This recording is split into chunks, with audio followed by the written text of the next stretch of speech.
Welcome to মিনুস kitchen. আজ আমি আপনাদের জন্য নিয়ে এসেছি একটা খুব সহজ রেসিপি।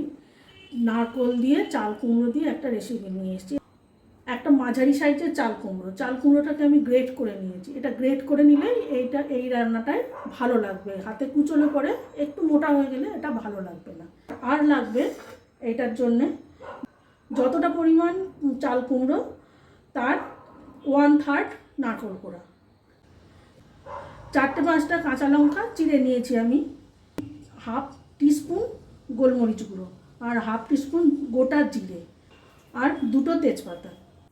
এবারে আমি গ্যাসটা জ্বালিয়ে নিচ্ছি।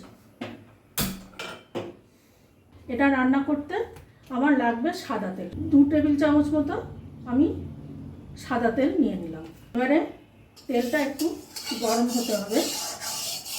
এর মধ্যে আমি প্রথমে দিয়ে দেবো জিরেটা। এবারে এর মধ্যে দেবো আমি তেজপাতা 2টো।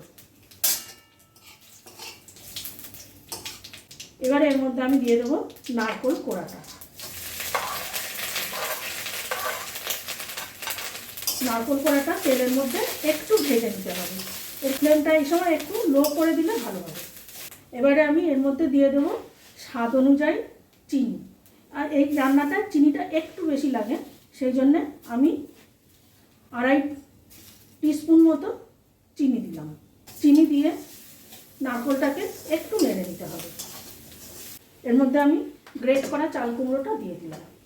এটা হলুদ ছাড়া রান্না হবে, সাদা দেখতে হবে এটা, তার জন্য এটার মধ্যে হলুদ করবে না। দিয়ে এটাকে ভালো করে একটু নেড়ে নিতে হবে। এবারে কাঁচা লঙ্কা চেরাটা আমি এর মধ্যে দিয়ে দিলাম। আর দিতে হবে স্বাদ অনুযায়ী নুন। দিয়ে ভালো করে এটাকে নেড়ে দিতে হবে। এটাকে আমি এখন চাপা দিয়ে দিলাম। এটার জলে সেদ্ধ হবে আর মাঝে মাঝে এসে একটু নেড়ে দিতে হবে। আমি আপাতত 2-3 মিনিট পরে আসছি। এবারে আমি একটুখানি দেখবো এটা কতক্ষণ হয়েছে। এটা একটু নেড়ে দিতে হবে। এটা জল বেরিয়ে অনেকটাই নরম হয়ে গিয়েছে। এবারে এটা একটু ধীরে ধীরে হবে। আবার আমি 3-4 মিনিট পরে ফিরে আসছি। 4 মিনিট পরে আমি এসেছি। এবারে দেখবো এটা কত দূর কী হয়েছে।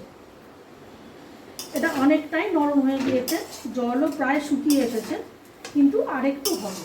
এরকম আপনারা মাঝে মাঝে এসে একটু নেড়ে দিয়ে দেখবেন সেদ্ধ হয়ে গিয়েছে কিনা বা জলটা শুকিয়ে এসছে কিনা। এটা ঢাকা দিয়ে দিচ্ছি।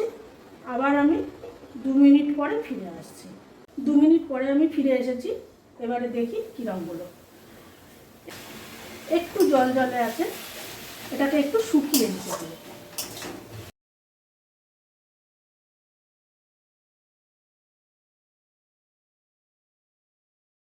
ঘি আর গোলমরিচটা আমি এর মধ্যে ভালো করে মিশিয়ে নিলাম। আমার রান্নাটা কমপ্লিট হয়ে গেছে। আমি এবারে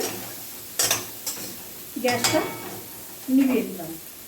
আমি এটা একটু ঢাকা দিয়ে দিলাম মিনিট খানেকের জন্য। এবারে আমি এটাকে সার্ভ করে দেব।